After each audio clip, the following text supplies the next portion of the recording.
This is iFanboy Pick of the Week, number 843, brought to you by iFanboy listeners just like you. Hey, welcome to iFanboy Pick of the Week, episode 843. I'm Josh Flanagan. I'm here with my co-host and pal, fellow Jamoke, Connor Kilpatrick.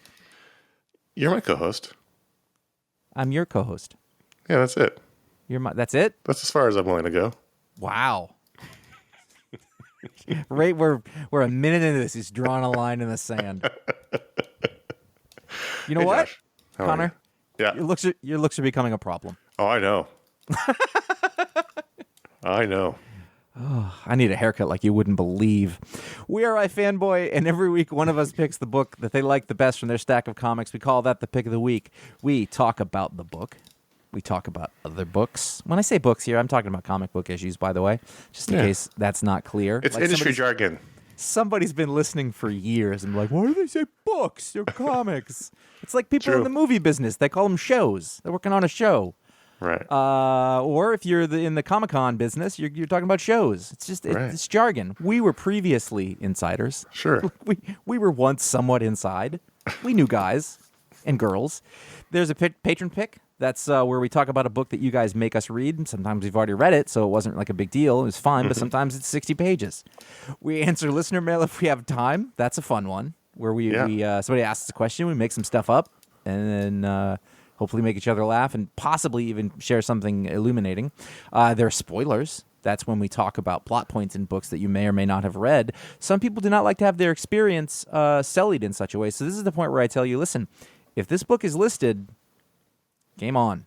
Fair play. Yep. Safety's off. Yep. You know it. You had the pick this week, Connor. I did. It was a big week. Relatively big, not huge. But I had a good number of books. And there was a lot of books that were like very good. You know, like books I was really looking forward to. Like, that was very good, but was it great? Probably not. So at the end of the day, I finished my stack, and I didn't have a huge front runner.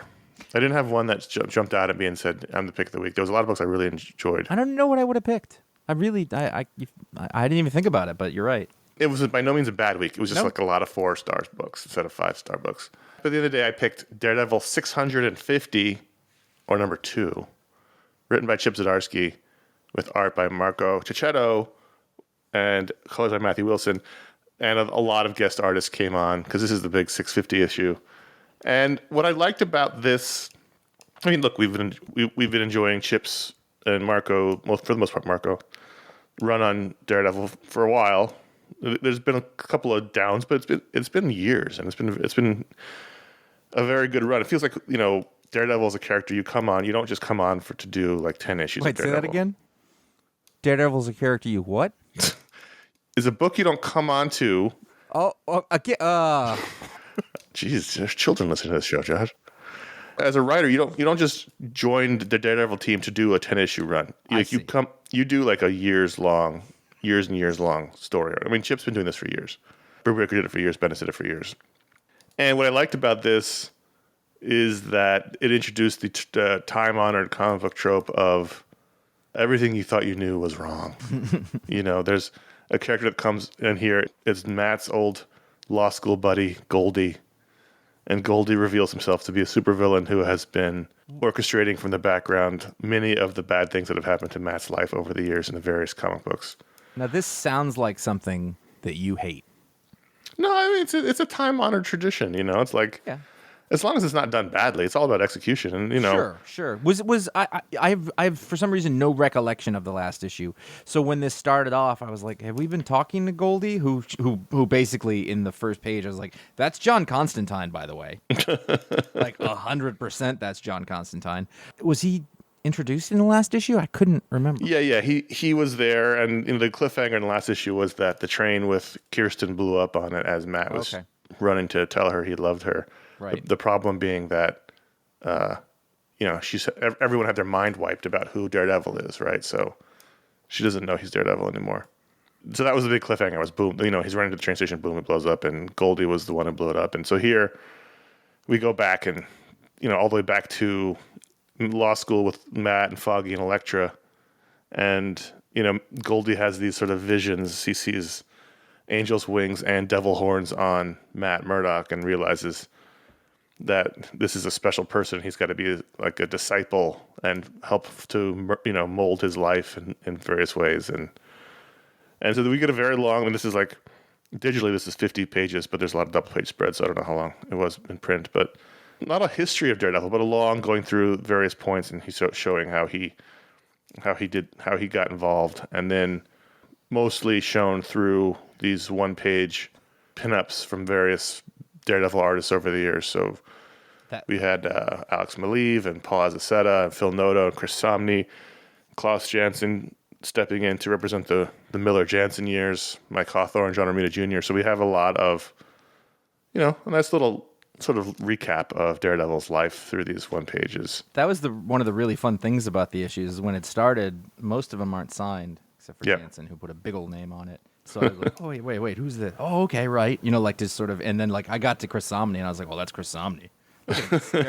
Daredevil's smiling. It was really fun. In an anniversary issue, you should be, in a big one like this, you should be looking back on the character's life and if you're not going to do one of those, like, well, they don't really do them anymore, but they used to do like short stories featuring these creators, but now everything's for the trade, so this can't interrupt the main flow. So instead of that, they incorporate that into the main story. And it was nice. It was nice to see all those artists back on Daredevil for 1 minute. I feel like, did anybody do that before Bendis? I think Bendis was the one where I first noticed, like, he'd do a special issue and then he would get all of his friends, which were, like, there's a stable, there was folks, and he'd get them all to do a page, and now that's become like a thing. Yeah, like a page in the story itself that was relatively a 2000s thing when trades became the thing to do. It was a fun issue. It revealed things about Daredevil. At the end, you find out Kirsten isn't dead. The train was empty, basically, when it blew up. And Matt tells her, I love you. And she's like, well, that's weird, because I don't know you. And he's like, oh, shit, right. She doesn't know I'm Daredevil. But then he realizes he's got to let her go because he has to go off and marry Elektra. Because Matt's love life is a problem. Matt's a problem. Oh.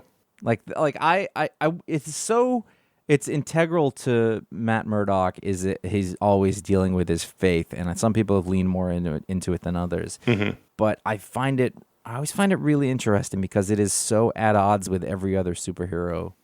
Oh, for sure. Mainstream book. There's no other characters I can think who are constantly struggling with their Catholicism, and this sort of like Catholic, the classic Catholic guilt is sort of writ on the page of this guy, and he's dressed as a devil. Like the symbolism is just insane. I'm not sure when.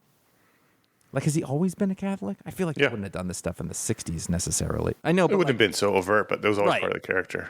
And like to have him talking about the nature of God and how he's talking to him, what it is, and it's kind of brave, like to put this in a story like this, and they really sort of stuck with it over time.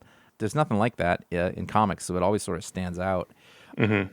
I found, if I understand Goldie's power correctly, to be quite interesting, is that he's kind of like a butterfly effect person. It's just that he can control it. Yep. So like he bumps into a guy, and then that starts off a chain of event that makes the train blow up. And I was like, there's a very good description of his power. Yeah, he's a butterfly effect. That's got to be a tough thing to write. He's a directed butterfly effect. Like he can. Right. He keeps his hands clean, right? He's so far removed from the final result that you would never suspect him, but he can direct it. Mm-hmm. So the last, 4 or 5 pages of this are cover galleries. I'm making air quotes. Mm-hmm. And it's just like a entry-level Photoshop of little tiny thumbnails of all the covers throughout the pages against a gray background. And I was like, you've got great designers there. You can do better than this. Yeah, I mean they've been doing that with a lot of with all these big issues for Marvel. I mean it's kind of fun to look at them as sort of like a mosaic to see how like logos change and things. But for the most part, you really can't see. It's too small. But I just feel like I was like, there's got to be a more interesting way to do this visually. Like it's just a little like it's so slapdash. It's like somebody was like, we got to do this, and they did it like in their afternoon, and kind of like it's not. We also should mention there was a little backup story from Ann Nesenti, who was a big-time Daredevil writer in the 80s. The Daredevil writer when I first read Daredevil, yeah. Yeah, and Chip Zdarsky on art. And I didn't quite get that story. No, I didn't either. You're right. I didn't at all. There's actually from the very first page, lady's putting up her laundry, Matt falls from the sky after there's all these crashes. I like the way that those sound effects were done. And then the last thing is like he hits like a sheet and leaves like a body stain on it. But I was like, he's not that bloody. Like, it doesn't make sense. Well, no, they covered him up with a sheet. Oh, is that either way? I don't know. Maybe that's like because it's transparent or it's translucent. You can kind of see him through there. And no, it didn't quite. These women hide him. They hide him in the pigeon coop on the roof because all New York City buildings have pigeon coops on the roof. Yeah, sure. And that was fine. But then it was like, then there was a whole thing with a gun and a severed hand. That was kind of funny. Was that they keep this hand frozen, and then whenever they need to. I'm remembering the details now because there was a lot of books this week. Whenever they need to plant someone, Dead Connor is the name of the guy whose hand was cut off. It's Dead Connor? Yeah. How many people can they have Dead Connor do? Yeah. And so they take his hand and they put his prints on the gun. They need to exonerate someone else for a crime, and that was funny. But like overall, I don't think it like really coalesced into a short story. Mm-hmm. But it was fine. Yeah. That bit was funny. And then there was a one-page Chris Girousso mini Marvel thing. Those Ann Nesenti books, I remember being a kid, I was 11, and I thought, I'll try Daredevil. I've heard of that. We'll see what it's like. And I remember I didn't understand it at all. Mm-hmm. Like, it really felt like a different kind of comic book. But I also remember that John Romita Jr. was the artist on those. And, like, that stuck with me. I kind of remembered, what that looked like. He was also on Thor around that time, too. So he was one of the first guys who I recognized his name. Right. It was a fun anniversary issue. We got to see a lot of great Daredevil artists come back. We had a giant retcon happen, and it was fun. As long as the execution's good and it works within the context of the story being told, I have no problem with that kind of thing. It's a very Matt Murdock thing to have somebody fucking up his life from behind the scenes. Do you think when they call somebody to see if they want to do Daredevil for art and color and stuff, they're like, before we get started with this, how are you with rain at night? So they have to do like a test rain at night thing. Because some of these pages after the art gallery bit are rain at night. I was like, this looks awesome. And it's Chiquetto, Scott Hanna on inks and Matt Wilson on colors. And it's really great. But I thought, you gotta have people know how to do that. Like, that's got to be the thing. How are you at water towers and rain at night? We talk a lot about these books. We tend to, talk a lot about story, but Chiquetto is really Chiquetto and Matt Wilson together. I don't know what the breakdown is. Mm-hmm. No one else has pages that look like Chiquetto's pages with these sort of full colored backgrounds with like the splotches of color on the page. And I don't know who's doing that because Matt Wilson doesn't do that in any other book either. So I don't know if it's Chiquetto doing it and then Matt Wilson coming in and coloring it. But no other books look like Marco Chiquetto books. He really goes all out in some of these pages with things exploding and, the thing where you would think, I'm sure this is digital, but in physical art where you put some like paint on a brush and you flick the brush to get that effect of, the stippling. His pages always look like that and they look great. I think that there's a lot of digital sort of 3D modeling stuff going on in here. Mm-hmm. But the way that it is produced and finished, it's not bad. Because it can be really bad when you see that. It's inorganic. It doesn't look lived in. It looks cold. But the combination of all the stuff, it's inks. That's weird that it would, because most of the guys don't use inks anymore. Actually, no. So you have inks. Must have been somebody who did inks. No, inks. Scott Hanna just inked John Romita Jr. Everybody else inked themselves. Yeah. So Chiquetto, that makes more sense. But either way, like they're collaborating together really well to build something. It's funny because I remember Chiquetto, first time I saw him, Punisher by Greg Rucka. Oh, yeah. And I wasn't sure I liked it yet. And then over time, it's really grown on me. It reminds me of Giuseppe Camuncoli. Different style, but like when I first saw it, I was like, I'm not sure about this. But over time, it crystallizes into something that you sort of see what it is they're doing. And it was new. It didn't look like anybody else. Yeah, I really like it. I think he's one of my Me too. favorite artists working right now. The pages just are full of this interesting detail and texture I to think them. It's perfect. Like this is a visual style that, defines Daredevil right now. Right. You wouldn't have him do like Mary Marvel. Mm-hmm. It's just a different vibe. Yeah. But it was the same thing I mentioned, like Camuncoli, like the first time I saw him was on Hellblazer, and it's great. And then he went and he did a bunch of amazing Spider-Man issues, so you just never know. True. So a book that was also in the running for Pick of the Week was Do a Powerbomb #3 from Danny Warren Johnson, Image Comics.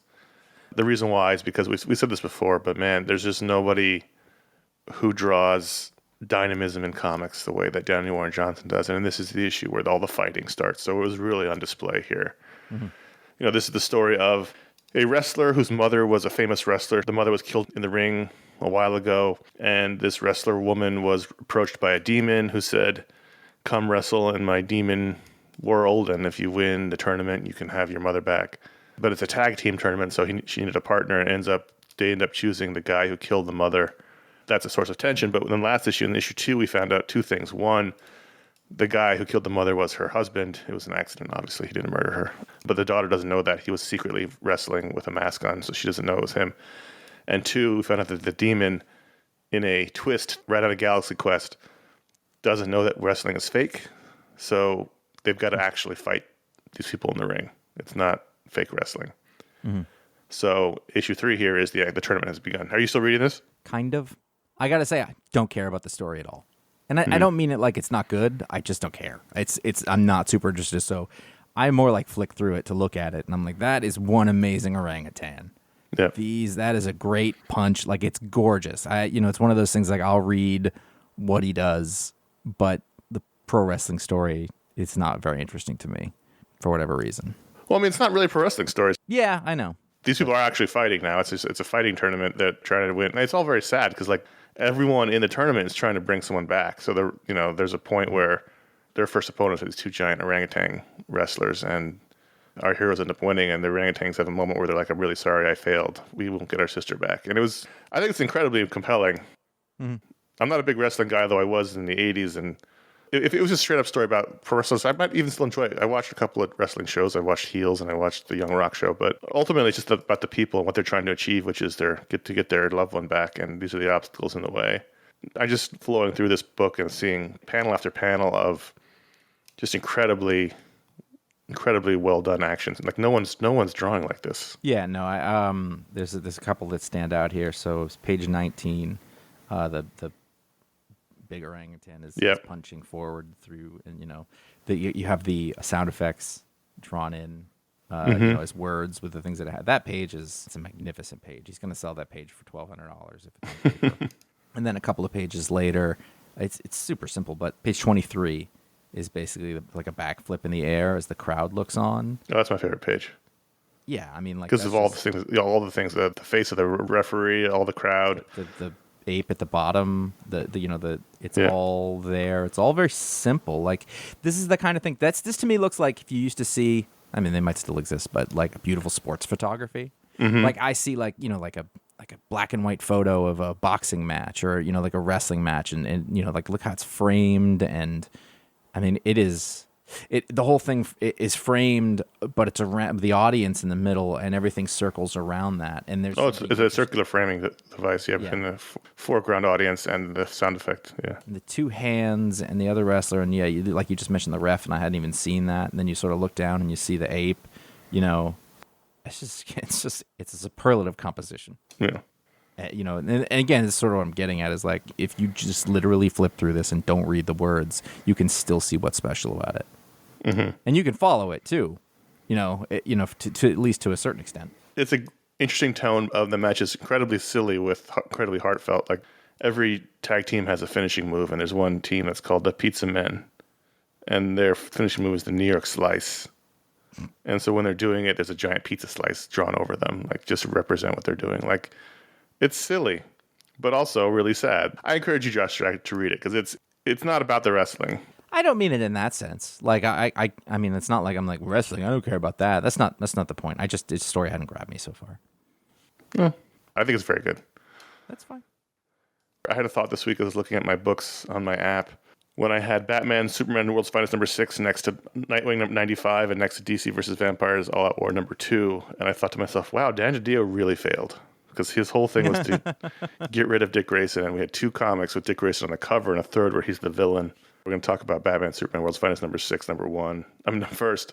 I was really excited for this, obviously, because this is, in the last arc, Dick Grayson was lost to time, and so this was going to be the issue where they go rescue him, and I thought this is going to be awesome, and it was fine.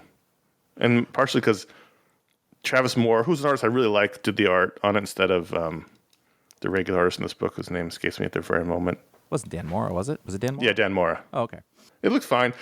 Travis Moore used to draw Nightwing. He's sort of like I guess he's the Dick Grayson guy now. I don't think the colors worked for him particularly here. It sort of made the art a little bit flat. It was fine.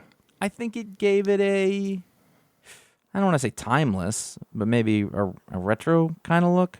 What I really like about this book is that if you listen to the show for any amount of time, you will know that Connor and I barely remember what it is that we read last week or what happened for the most part. A lot of times it will snap back in as we start reading it or talking about it or whatever, but the details are always kind of fuzzy because we've read literally tens of thousands of comic books at this point. And also there's a lot going on in our daily lives. True, but like a nonstop fire hose of relatively repetitive comic books for the last 1,000 years. And what I like about this book is that I feel no real compulsion to find out why they are here. I'll either figure it out or I won't, and it doesn't matter. It's like Silver Age comics. Like he's in the past at a circus. And I didn't have to worry about it because I know this book isn't going to make me think about that part. It's just going to tell this story. Right. In the mythical Cordo Maltese. So Dick Grayson's back in 92? Yep. 92, and he's joined up with a circus. He found a circus to join up because he's basically alone, stuck in time. And so he's an aerialist, so he's joined the circus as an alien, which he can keep his costume on. His costume must just smell terrible. No, it's got When's the last time he washed it? Bat deodorizers. He also doesn't need to keep the mask on at that point. Like, might as well take the mask off. That's true. Anyway, he's joined as an aerialist, and now that there's a murder happening in the circus, and these guys have ended up dead, and he doesn't know what's going on. He left a time travel note for Batman and Superman. He come rescue me on a rock, which they found. Back to the Future 3. Exactly. So then, in the middle of his aerial maneuvers, Batman shows up, and they become a little aerials team. When we flash back to find out they got the note, and they go back in time. And then Superman's there as a strong man. It was just it was a very fun Silver Age adventure where there wasn't too much. You don't worry about the details of how this all happened too much. It's just fun. No, I actually really enjoyed this because of that. It was just like, I don't need to know anything. When Batman shows up, I was like, it didn't matter. Like I was like, rad. Of course he would be able to do the acrobatic stuff with him. It's just like it's an obvious connection. And then you cut and Superman's there with his super nipples and it's funny is that they kind of don't look out of place among the circus folk. Right, in their suits. Well, the thing is, that was the whole... Yeah. Superman's outfit was originally based on the circus strongman. Right, exactly. So it totally works in that way. My question, however, is this.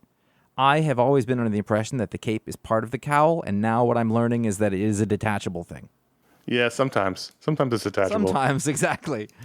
And besides that, it's just like a little murder mystery, like an old-timey comic. Like, it was you all along. And, like, anybody who's read one of these stories, you're like, yeah, of course it's him. The guy was crying about his lion in the beginning. By the way, my favorite tiny old-timey detail in this is that the money that was stolen from the First Bank of San Diego is still in bags that say the First Bank of San Diego. It's just, that's criminology 101. You change the bag out. Exactly. This is definitely the money stolen from the First Bank of San Diego. Or they made a massive withdrawal and the bank only had sacks, branded sacks. That's how I like to get my money out. I don't know how you do it, but I always ask for branded sacks. You just think there's like a manager of the bank in 1891 who's like, we have to put in an order for more branded burlap sacks. Like, sure thing, boss. And like they had to like bring them in by rail from Baltimore because those are the people who make branded burlap sacks. Should we make these locally? No. Baltimore is the capital of branded sacks. That's where they make them. There's just a whole factory making sacks. And then, like, I know what you're saying. Like, the art isn't necessarily as dynamic, but I think it actually really fit this story. It gave me that flatness. I think gave me more of the Silver Age feel. And you mentioned Chris Samnee drawing a smiling Daredevil. This is the book where Batman smiles. Yeah. This is the book where they get to have a little bit of fun. Like at the end, the last shot is literally like the end of a 80s sitcom. Like Robin's got his arms around Batman and Superman. They're all smiling. And it's just like, these can be fun too. I checked back at the beginning. I was like, is this still Mark Waid?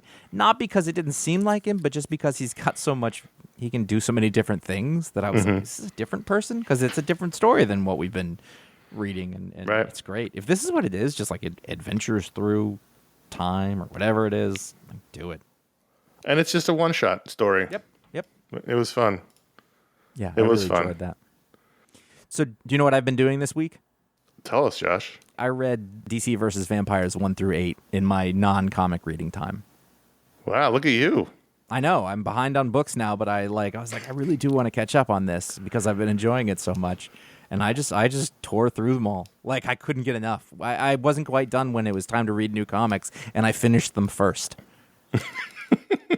I know.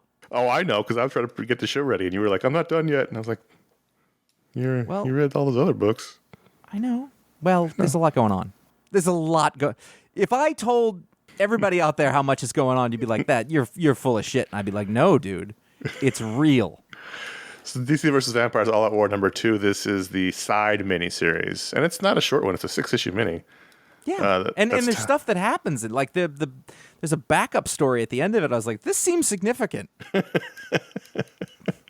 Like, it really seems significant. We originally talked about this book as, trying to recapture the glory of Deceased, and it's getting there, and it must be successful enough because, the thing about Deceased was it started having these side minis that filled in the rest of the world, and so now we're getting this too. And one thing I really like about this book is it's basically black and white. They just they color the blood in, and I think it's anything that's red, but everything else is just grayscale. Yeah, and I really liked that in the last issue, and I like to hear, but it did present some sort of confusing storytelling stuff, especially with like the big fight in the tunnels. I was losing track of who was who a little bit.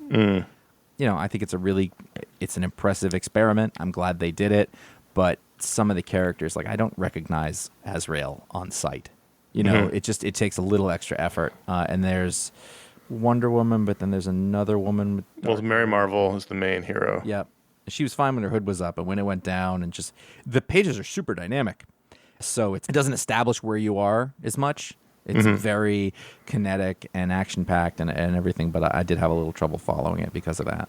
Yeah, and at one point, like, Catman shows up, and I was like, who is that? Because they're black and white, and sometimes the costumes are very similar. Yeah. But, these are fun adventures of these side characters trying to fight the vampires. And this is Constantine and Azrael. It's Talia. That's the one who kind of looks like she could have been Wonder Woman in the story. Right. Same build, dark-haired, dark long hair. Here's the thing. So early on in DC versus Vampires, somebody said something about John Jones not being susceptible because of his Martian physiology. Meanwhile, every other character is fair game to become a vampire. Like magic folks, right. Wonder Woman, because they even say, like, she's like, you're very tough, and she's like, I'm made of clay. And I was like, well, can clay become a vampire? How is Captain Marvel's a vampire? At one point, Wonder Woman turns Superman and bites, and I was like, how'd she do that? I guess it's magic. Yeah, magic. He can't. Either way, the point is, like, I started thinking about it, and then I was like, Josh, let it go. And I did. Would I... Let me ask you this way. So when you start doing that, it doesn't make sense. All right. Do you want a story where you have to explain why everybody else can't be a vampire? Or do you just want everybody to be a vampire? And that is an easy choice. Right. Yeah. Make everybody into a vampire where necessary. Don't worry about it. And I was like, okay, that works. That's fine with me. And then the backup story, as you mentioned, is pretty important. It's the origin of how Dick Grayson became the first vampire king who started this whole mess in the first place. So, because I kept in the regular series, I was like, maybe they'll explain how this happened. Because I didn't start reading it until might have been this. No, it was one of the other minis or one shots or whatever. It was the one with Damian. And then in that one, there's a reveal that Dick Grayson is the vampire. But I think we'd already known that in the main series. But I was kind of waiting for, like, well, when does this happen? And it didn't happen in anything. And I'm reading this story, and there's a backup, and, like, she calls him in, and he has to go visit the vampires. And I was like, what is this doing here? Yeah, you think this would be a backup in the main book, at least. Yep. So, in Bloodhaven, his sister, which I don't still love, but whatever. The mayor of Bloodhaven says she needs his help mediating between two vampire factions, which never goes right. Whenever you're called in to be the mediator between two vampire factions. I mean, let's give them credit for this story. Written by Emma Vicelli. I'm not sure who that is. gets a call. He's in bed with his cute dog. Sister calls him up. You got to go meet with the vampires. And he's like, sure, costume or no costume. They go out at night. They're across from a scary graveyard, but it turns out that they're actually in a really kitschy waffle place across the street from the graveyard. You go in, super cute anime vampire girl, leads him to a downstairs dungeon, which then becomes a gothic vampire nest. And they're all cool about it. They're chatting. It's weird. Yeah. It's batshit. And like in a way that I can really get behind right now. And I think as I was reading all those issues, it isn't the same as Deceased, but it does have the same thing. It goes, all right, all these characters, so we don't have to do the work for that. We're going to completely change the situation in which they are in. And there's something that's really fun about comic books. I can't think of a lot of other things that can do that. Oh, for sure. You can build on decades of familiarity and not have to worry about backstory and things. Yeah. Like no one takes the cast of ER and puts them in an old-timey Western where there's... Although I would watch that. I would totally watch that, but it doesn't happen because it would cost too much money. So, you don't do it with movies. You don't do it, it doesn't even work in novels that well because you don't have the visual. Like, comics is a place where you can do this thing. And I think that's really cool. Yeah, they're extremely flexible, and they're not these characters are not brittle. They can survive these things. Yeah. And you can read it on its surface as a story, but if you're like a longtime fan and reader and you know all the details and are seeing the Easter eggs and stuff, it's quite fulfilling. And because you're off to the side, things can have consequences, and there's a sense of danger, and there's in the main series, the ongoing stuff, it's going to be fine, one way or another, even if it's fine 5 years from now. But in these, you don't. So it's what you want from the characters, but with that sense of uncertainty that makes drama fun. So, Josh, I know you're not reading this book, but we had a sequel this week, Jimmy's Little Bastards #1, which is the sequel to Jimmy's Bastards, which was a series from Garth Ennis and Russ Braun from Aftershock, which is basically Garth Ennis is taking the piss out of James Bond. And so this is the sequel. And this is like prime satirical Garth Ennis. This is both these series. This issue was terrific. The last miniseries was terrific. And this is the fallout. The first miniseries was all about the fact that, I'm just going to call him James Bond, had all these illegitimate kids, hundreds of them, because of all the women he was sleeping with. And they all teamed up to kill him because they were fed up with him. That was Jimmy's Bastards. And so this one, the fallout from that, a lot of stuff happened I won't even get into, but he's been emotionally broken. So now he's retired, he's gotten fat, he's watching reality TV with a sweater on, and his old partner shows up and is like, you got to get back into the game because we have this problem to deal with that involves his family. And there's a whole bit here, about the British colonialism in Africa. It's doing prime, here are the problems with British society and our view of ourselves. And it's what you want. And he really doesn't like Boris Johnson. Really. I mean, this is unsurprising. In fact, there's a note in the beginning of the book. Author's note. As the reader will no doubt guess, this issue was written long before the inhuman bucket of excrement depicted herein resigned from power. The pitch that you described sounds like a Kyle Starks book. You would enjoy both of these. I know. These books. I know. I'm like I got to read this. I got to remember that it's a thing and then read it. This is only a 3-issue minis, but you're not going to want to read this. Well, I guess you could read this without the. I don't want to do it that way. Jimmy's Bastards was also not too long, but you can pick it up. It's all from Aftershock. It's all available online, but It's not straight up Garth Ennis like doing The Lion and the Eagle. It's funny, satirical. Garth Ennis. I like that. I like that Garth Ennis an awful lot. And usually what happens with it is that it seems one way, and then when you sort of get to the end, all of a sudden you sort of find the weight that's been there all along. Yeah, and also Russ Braun is amazing. He's one of my favorite Instagram accounts to follow. He does these daily sketches that are just incredible. Sometimes Garth is saddled with less than stellar artists who are not up to his writing, but Russ Braun is his equal and more. I feel like in the past few years that hasn't been as much of a problem. Not as much. It was a problem more like 10 years ago. Yeah, that's fair. Trying to remember what happened in Nightwing number 9. Well, I want to talk about Nightwing 95 only because A. Bruno Redondo's back after a couple issues, and B, the cliffhanger here is that Blockbuster finds out that Nightwing is Dick Grayson. I was thinking about the little bit of this earlier that I wanted to bring up, and I was like, it's not in this book. What book is it in? And it's. I just hope it doesn't become a thing because I'm I guess I'm one of the last people in comics who thinks the secret identities is a good thing because it seems to be going on out. But like, I hope it's not a thing where he gets his identity revealed because that's a whole ball of worms. That's worse than Superman. I think the secret identities are fun.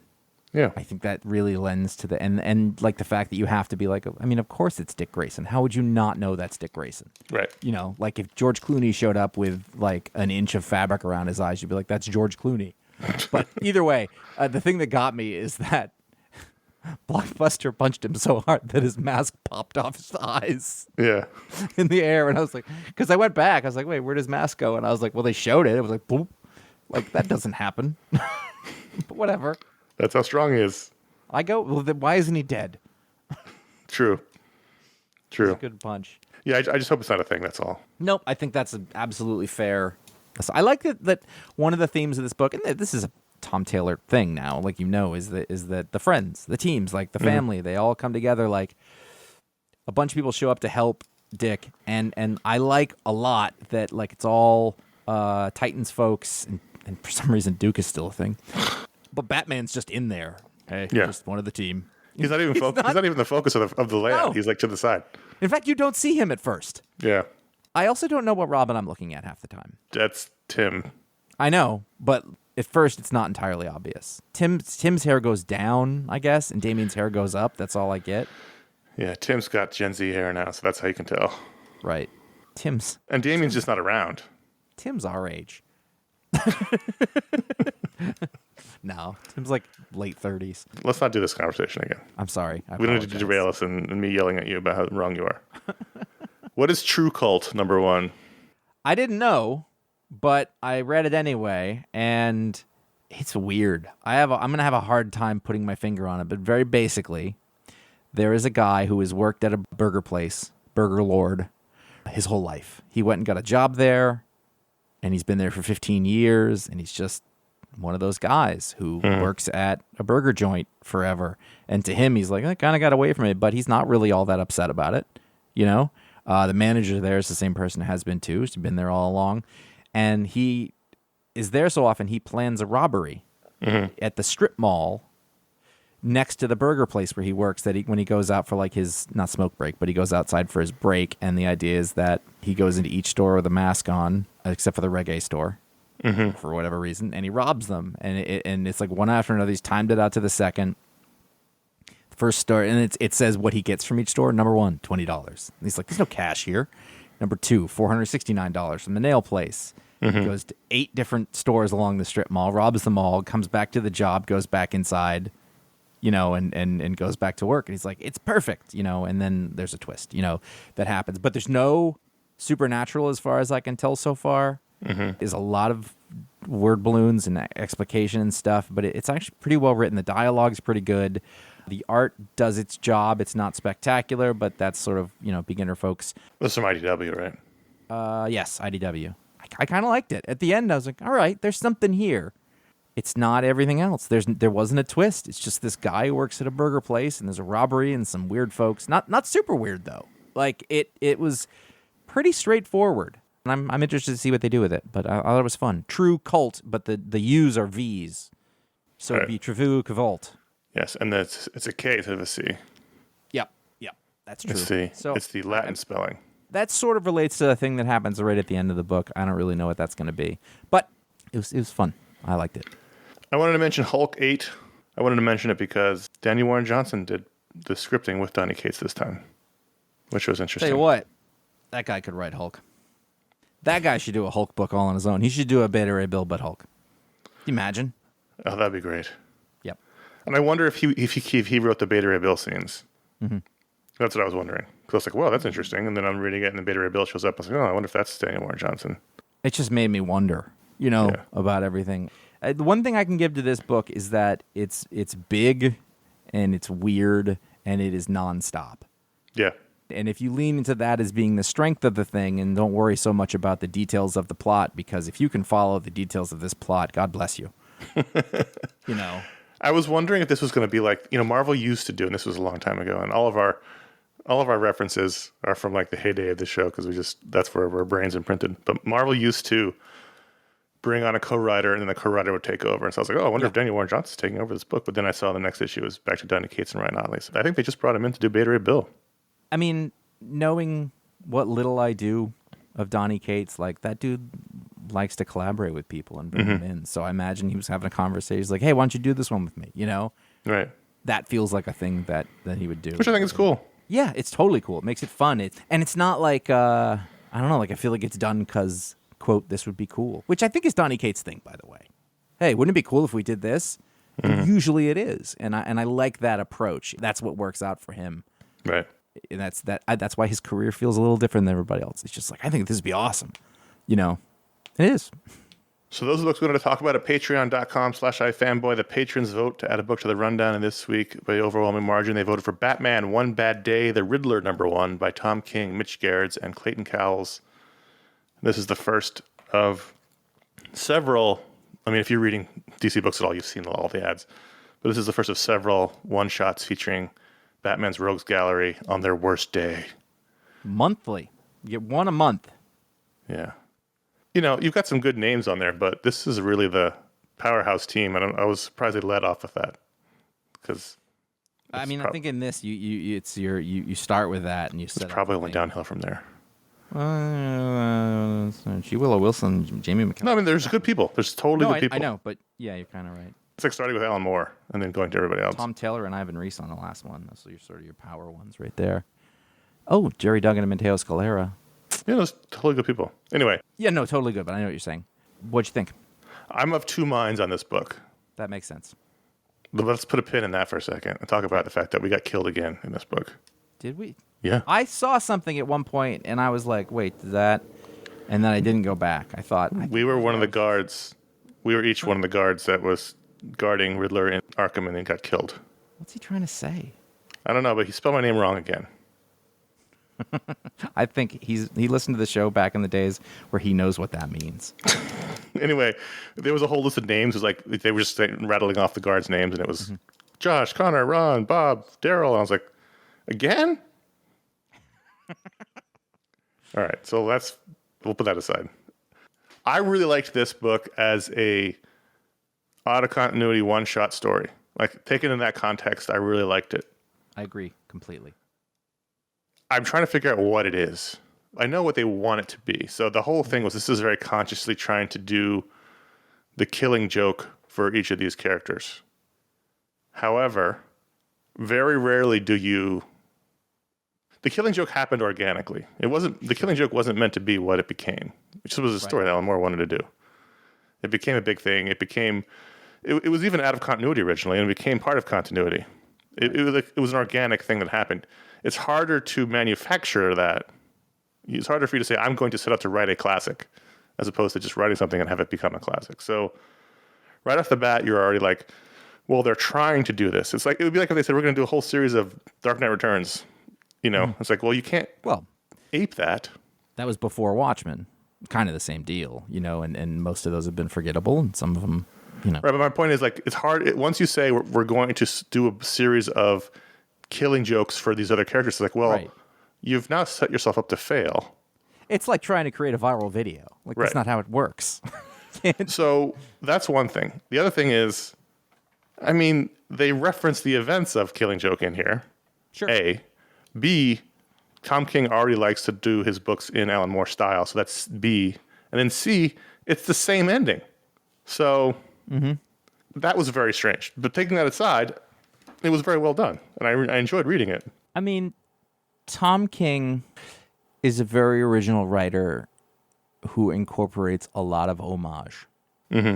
And so I think that's in his wheelhouse, certainly. And it's funny because it's in Alan Moore style, but it's not in Alan Moore Killing Joke style, if that follows. It's Alan Moore Watchmen style, which has been sort of changed into Tom King style. If you're going to steal from the best. There's a lot of 9-panel grids in Killing Joke. You know, I haven't seen it in a long time, but I can kind of picture it now. Imagine Brian Bolland actually doing more interiors. It just never happened. No. I don't know anything about the Riddler. I mean, like, I know what he is. I know his deal. He showed up and stuff before, but he's never been a character. Like, I understand Mr. Freeze. I even understand Joker to a certain extent because, you know, that's the fact. He's chaos or he's whatever, but maybe there's a story where it doesn't matter. You know, I understand Selena Kyle.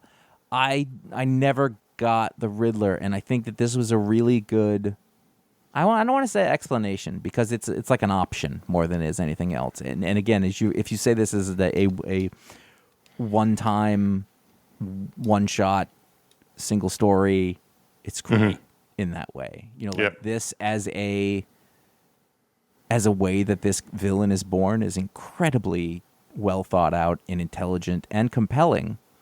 Like the fact that he's got this as a kid. I mean, the backstory is no, you know, I was going to say it was my favorite part, but it isn't. That stuff all really works well together. So the backstory is that he is, I mean, it's fucked up. Is any of this canon? Like he is the son No, that's the whole point. Like the Killing Joke was establishing a canon for a character that didn't have any. Right. And but so none of this is stuff that happened before. No, none of this is all new. Do you know the Riddler's origin? Like, do you have an idea about what that is in your head? No. Okay, so that's interesting. He's Edward Nygma. DC has no sense of him either. He's a different character completely in every appearance, which is kind of okay in my book. Mm-hmm. Yes, he's a riddle. This explanation I really liked. It's such a well thought out thing. He's got this headmaster of a school, and he goes to see a lady of the night, and she gets pregnant, and he takes it. And he's going to raise the son in his own, but the headmaster's fucked up, you know, because of all this stuff going on. But the kid's a genius. But his dad never, you know, makes him feel like he's failing if he's not perfect. So he has this teacher who, you know, gives a test, and Riddler prepares for the test and does the whole thing exactly as he's supposed to. And then at the end of the test is a riddle that you're supposed to solve. And he just doesn't know how to think that way. And so he loses points on a test because it's not extra credit, and he cannot get over it. And you've got this teacher who's being a great teacher. It's Robin Williams, the teacher. You know, like, I need you to be able to think of it. You have so much potential. I'm just trying to help you get there. And, you know, not Nygma. I can't think of what his name is, but he can't get over it. And he hates him for it. Right. And he breaks. And he becomes this other character. And then you go into the main story. I mean, and this is the thing that Tom King does that I don't think anybody does as well, including Alan Moore, is that, like, I would have the hardest time writing mysteries or writing the Riddler, and he just builds a thing. Well, he's great at construction, so that's like perfect for the Riddler. But you know, like, to me, like, the hard part is, like, I would never think of the riddles. I would never think of and I don't mean to compare, like, I'm not saying, I couldn't do this, so I can't see why it is. I'm just saying I find it really impressive. And then, you know, the thing here is that the Riddler always leaves a riddle. And in this one, he just kills some dude. Yep. On purpose and doesn't leave a riddle, just to fuck with Batman and to prove that that's not a thing that he has to do, and that's how he can beat him. And I mean, it was 60-some pages, and, you know, like, it was riveting. I was into it, and Mitch Gerrard's gets better every single time he does a book. It is crazy to me. You know, it's not like the Mr. Miracle was bad. It was fantastic. But this, I was just like, man, it's like his style keeps evolving. There was a time where, and he uses a lot of photo reference. He photo references himself, but it doesn't even look like it anymore. Like, well, no, I mean, the actors are very clearly the actors in the book. Yeah, but it does have a way of feeling organic in a way that a lot of photos, like a lot of stuff like that, doesn't to me. Right. Like, it feels like a drawing. It's clearly overlaid on a thing, but that's what he does, and it's not a secret to the process. But I just feel like. And it's suited the story, you know, whatever the little he has a style, but it's a little malleable for where it needs to be. I really liked how the Riddler was drawn in present day, with the black eyes. Michael Stipe. Yeah, he's got the look of the Riddler from the second half of the animated series, where they changed him from the guy in the suit to they made him like super skinny, bald, and they gave him these dark eye things. Yeah, and I saw this on his Instagram. He talked about his process. He took that Riddler and they combined it with Michael Stipe to make this Riddler. So, I mean, it was fine. See, I don't know anything about that process, so it helped. You know, he's revealed to be like the smartest guy in Gotham. He knows Batman's identity. He, much like Daredevil, he claims to have orchestrated so many things against Batman since he knows who he is. He claims he sneaks in at night and watches him sleep. I mean, realistically, it'd be the daytime because he doesn't sleep at night. It's creepy, though. Made him super creepy and formidable. Those scenes were scary. And then he's, you know, basically gets the city in a vice. Like, he says, I live in this hotel. If you come at me, I'm going to kill everyone you love. And so that everyone from the mob to the cops to everyone leaves him alone because they're terrified of him. So that's where the ending comes in, where Batman just shows up and murders him. So I was like, well, what is this book? It was interesting, though, because, our thing about Batman doesn't kill, and he was literally left with no choice. And it's slightly ambiguous what happens. I mean, Well, it's the same thing with Killing Joke, but the beginning of the book is where he murders the guy, where the guy's walking out, and it's all from his point of view, and then there's 4 black panels after the Riddler shoots him to indicate his change into the void, and so the same thing happens here, where we see the Riddler's point of view of picking his hat out, puts it on, he looks in the mirror, Batman standing behind him, and then there's 4 black panels. So it's the same construction. He's dead. It's like the ending of Sopranos. I think it'll be really interesting. I kind of hope that the folks doing it didn't see each other's work. Mm-hmm. You know what I mean? I would like to see what other kinds of interpretations of this concept there are.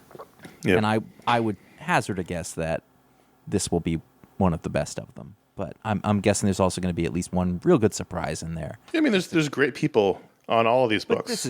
This is where Tom King shines. Like this setup, this formula. Short, he can do short stories, and I don't know. It's so impressive, that this level of planning and exactitude. I mean, the thing is, like, you wouldn't have thought they could bring the Killing Joke into continuity, right? Because it's the same ending where Batman is strangling Joker, and the whole thing with the light turns off, and if you watched in the beginning of the book, that's the metaphor for madness and death. And but they brought it into continuity, and so here you think it's not even possible because this Riddler totally blows up the entire idea of Gotham City. But I don't know. I just don't know what they're planning for these. These aren't Black Label. They don't say they're out of continuity. Yeah. So on the one hand, you can just enjoy them for this, I think, really incredible. You think really incredible Riddler story, but on the other hand, it's like I don't know what their plan is for these characters. Yeah. Yeah. I think I wasn't, if you had sort of told me about it, I don't think I'd care. Right.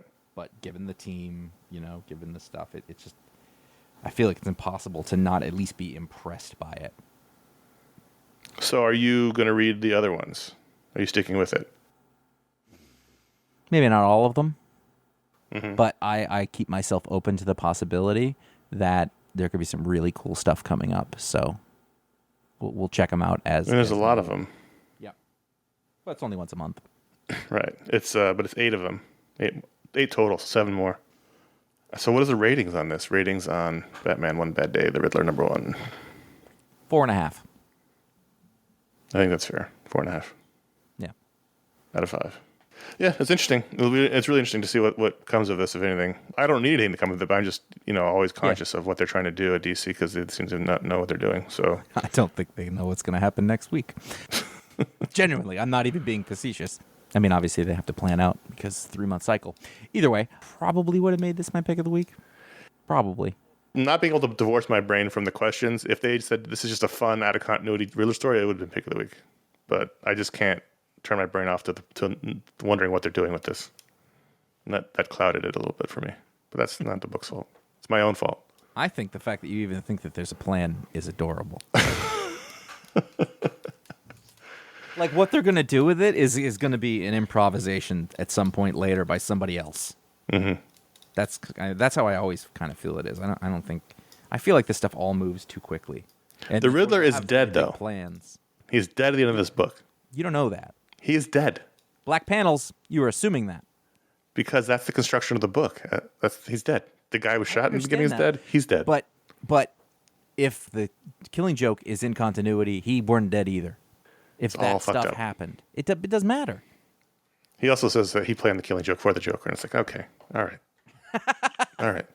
I will tell you, I don't like it when anyone brings up the Killing Joke in continuity ever.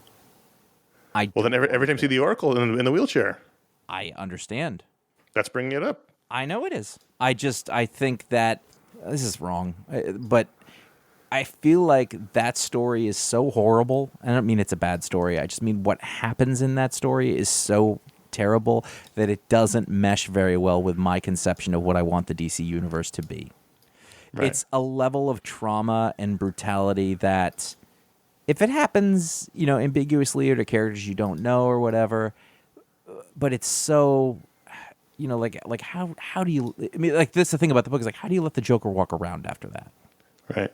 and they have to, and so it just doesn't mesh correctly. But you don't feel that way about Identity Crisis. I don't know. I mean, yeah, but you don't see Dr. Light all the time. Right. You know what I mean? Like he's not a thing. You see Joker all the time. Right. And for some reason, like the Joker's killed billions of people in the book, and he's terrible all the time. But for some reason, that one is so up close and personal, and it's a character that all these people care about. And it's right. just, and none of what I'm talking about is like a logical thing. It's just a feeling that I have. Sure, it's all emotional. That's all this is, and that's the beauty of make your own continuity. I know, it's the same thing with like Jason Todd. Like it's just so the Crowbar. Like I will never. What a fucked up thing for me to read when I was 11. Like I can picture those 3 panels of the Crowbar coming down, and it disturbs me to this day. Yeah, it's really, there's something to be said. Like there's kind of going too far. But also that's their job at the same time. I don't know. It's very complicated to me. I'd like to go ahead and apologize to the email writers this week. Okay, that's fair. It just happens. Happens sometimes. We had a lot of books to talk about. But before we get going, we do have to talk about the patron powers. Again, those are the patrons at patreon.com/iFanboy voted to add the book to the rundown. Thanks to the patrons. But we also like to give out a power to a patron who gives it the $5 or a higher level. And this week's power goes to Michael Mavity. And Michael's power is that it's a blessing and a curse power in my book.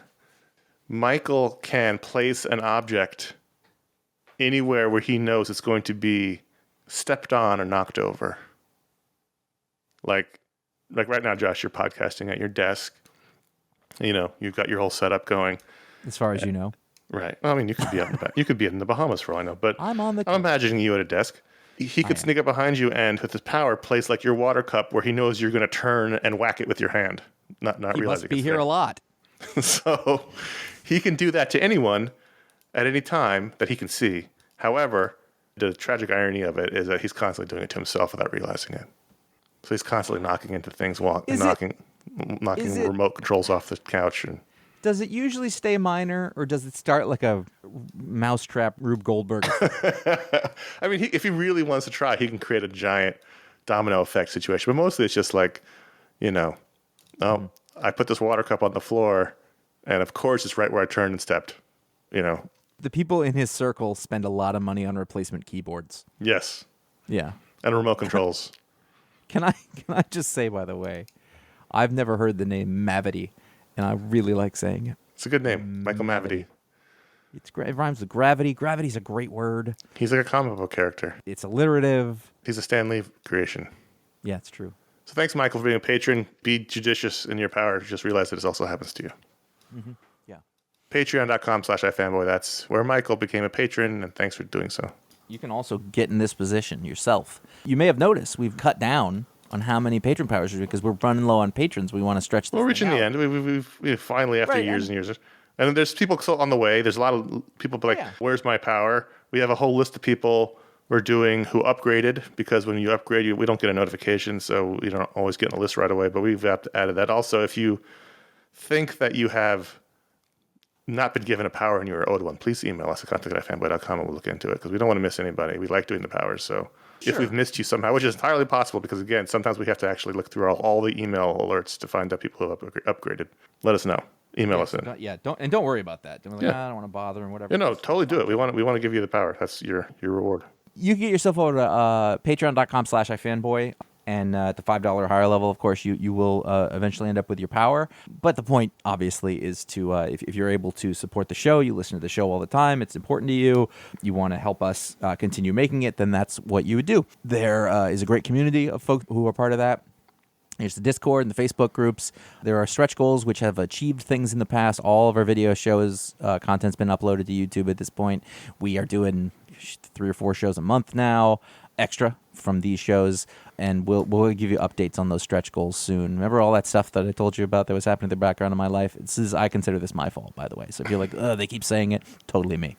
You can go to ifanboy.threadless.com. You can find 12 designs on T-shirts and more, including our newest design, the Gosh shirt, good old superheroes. ifanboy.com/support. There's a direct donation link via PayPal if you wanted to do that. And just for the record, now is a great time. If you feel like, man, I've always wanted to be part of this, but I've never had a reason. Now is a great time to help support. That would the be show. a helpful time. Yeah. It would be, I mean, honestly. And then iFanboy.com/Amazon, where you will find affiliate links for the Booksplode books, for the music on the show, for the pick of the week, and anywhere else that's appropriate. And also, there is bookshop.org, which helps local bookstores out. You'll find those links on the website where appropriate as well. That allows you to order books from independent bookstores throughout is it just U.S. or is it the world? Is it? I think it's just you. I don't know. I'd be talking out of my ass if I said just U.S., but I have no idea. That's fine. I know it is in the U.S. I know Yes, if at the very least it's the U.S., but, local bookstores are great. You can either have them sort of pick which ones you want, or you can patronize a very specific bookstore if that is your want. So we will stick those in there when we can. We're very happy to have something to do with that.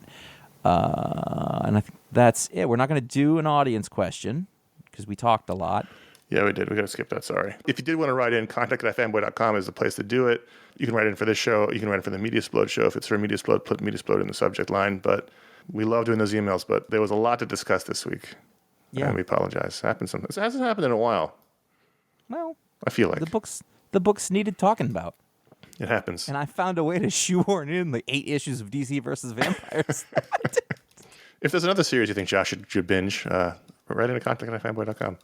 Yeah. Let's talk about the extra shows. We always have extra shows. In addition to this show, this past month, we've had our special edition review of Green Lantern Beware My Power, the animated movie. We just released, just behind this show in the feed, our newest Mediasplode, which we did the top 5 TV deaths. It was a very fun and emotional discussion, and we thought we would run short. We did not run short, but that was fun. And then next week, or this coming Thursday, you'll have the Booksplode review of Hulk Future Imperfect. Josh and I sat down, it's already recorded, and talked about Future Imperfect, the capper or the opening to Peter David's Maestro saga. And we had a lot of fun discussing that book. So you can look for that this coming week. You know what's great about these sort of older books that we choose from that, for those shows, is that I think we've gotten very adept at not really having read a thing, but looking at the people involved and going, I bet this is going to be awesome. And more often than not, it is. And I really like that, because the other thing is, like, if somebody's been talking about a comic book story for 30 or 40 years and they're still talking about it, it's probably something pretty great about that. Right. At least something interesting about it. Yeah. So that's our August Booksplode. That means September is a Talksplode, and then the Booksplodes return in October. And for October's Booksplode, we're going to be doing Cosmic Odyssey. Mm-hmm. So if you haven't read that or haven't read it in a while and you want to read along with us in October, it's going to be Cosmic Odyssey from DC. It's somewhat possible there could be a bit of a Talksplode hiatus. I'm going to try. We'll see. I'm working on it. Anyway, Cosmic Odyssey from DC, and it's Jim Starlin and Mike Mignola. So, yeah. Wow. And John Workman. We should never forget. You know what? I feel like we talked about doing that years ago, and we talked about it briefly on one of the shows or whatever. But I feel like now this version of Josh is really going to get a lot out of it. Yeah, I'm excited. I haven't read it in a long time. I've read it a lot as a kid, but I haven't read it in a long time, so I'm looking forward to it. You can find all of our shows over at ifanboy.com, as well as all the writing that ourselves and our staff have done over the years. Kind of wrapped up a while back, but it's still there, and a lot of it is still quite valid and fun. You can find out what the pick of the week is before the show comes out by following at iFanboy on Twitter, at iFanboy Comics on Instagram. You can follow Con and I individually at CS Kilpatrick on Instagram and J.A. Flanagan on Instagram. You can subscribe to our YouTube page over at youtube.com/iFanboy. You can subscribe to that. The only thing that's going to be going up on there, for the foreseeable future is going to be we put this show. They put an audio show up there. So if you prefer to listen to this on your computer on YouTube, you can do that as well. It'll save your place. That's all. I'm done with my part. And finally, if you like the show, consider leaving a review or a star rating wherever it is you get your podcast. It helps people find the show. It helps those services bubble the show up and make it more discoverable. It's all a game, and we're just trying to play it.